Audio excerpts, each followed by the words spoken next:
আমরা দেখে দিল্লি থেকে ধরেছে, আমরা কাজ করতে গেছিলাম। তা আমরা বললাম আধার কার্ড দেখালাম আমরা, তা আমরা বাংলাদেশি লয়, তাও জবরদস্তি ওরা কি কি লিখলে লিখি, আমরা এত অনুরোধ করছি, তা আমাদের লিখি নিলে বলে তোদেরকে বাংলাদেশি বানিয়ে দেবো আমি, তোরা বাংলাদেশি লয়, তাও তোরাকে আমরা বানিয়ে দেবো। কে বললো? পুলিশ বলাই বলে, যে পুলিশ তো লিয়ে গেছিল, দিল্লি পুলিশ।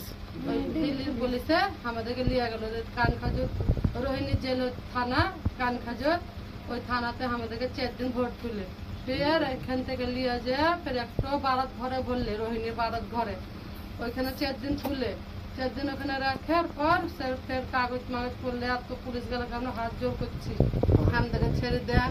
আমরা বাংলাদেশ আমাদের আধার কার্ড তো আপনি নিলেন, সবকিছু নিলেন, ডকুমেন্টস নিলে, মোবাইলও কেড়ে নিল ওদের, বড় মোবাইল কিছু দিলে না আমাদেরকে আনতে না, 10টা টাকা দিলে, ওইখানে অত্যাচার করলে, মারলে, ধরলে, আমাদেরকে জবরদস্তি লিখলে, ফটো খিচলে, চিহ্ন নিলে, কতি নাকে তিল, কতি পিসে তিল, সব জিনিসের চিহ্ন নিলে ওরা নিয়ে ফের ওরা বাংলাদেশি বানান দিল আমাদেরকে। আর কোন জায়গা আরেক জায়গায় নিয়ে গেছিল আমাদেরকে, ওখানেও আমাদেরকে কাগজ দেখালে, কম্পিউটারে ফটো নিলে, মেডিকেল করালে, হাসপাতাল নিয়ে যে মেডিকেল করলে জবরদস্তি আমাদের মারছি, যায় না, তাও গাড়িতে চড়বার সময় আমাদেরকে সবাইকে মারছে, মেলায় মারছে আমাদেরকে, পুলিশ অত্যাচার করছে আমাদেরকে।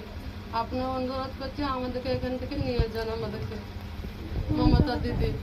তোমাদের গ্রামের নাম বলো, কোন জেলায় বাড়ি? বীরভূম জেলা, পাইকর থানা, পাইকর বাড়ি আমাদের। তোমাদের বাপদাদারই ওখানে? পাইকরের বাড়ি, সবের বাড়ি। বাপদাদার ডকুমেন্ট সব পাইকরের? হ্যাঁ, পাইকরেরই।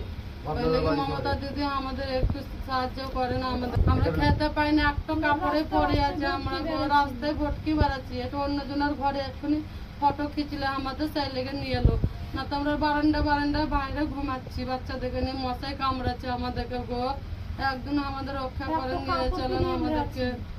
একটু কাপড়ে আমরা চেয়ে চুনতে বাচ্চাদেরকে খিলাচ্ছি, কাজ নেই, কিচ্ছু নেই, কি করবো, এই দেশে ঘর নেই, বাড়ি নেই, আমরা কোথায় যাব বলেন আপনারা? আমাদের দেশ পাঠান দেন মমতা দিদি আমাদেরকে, আপনার বলে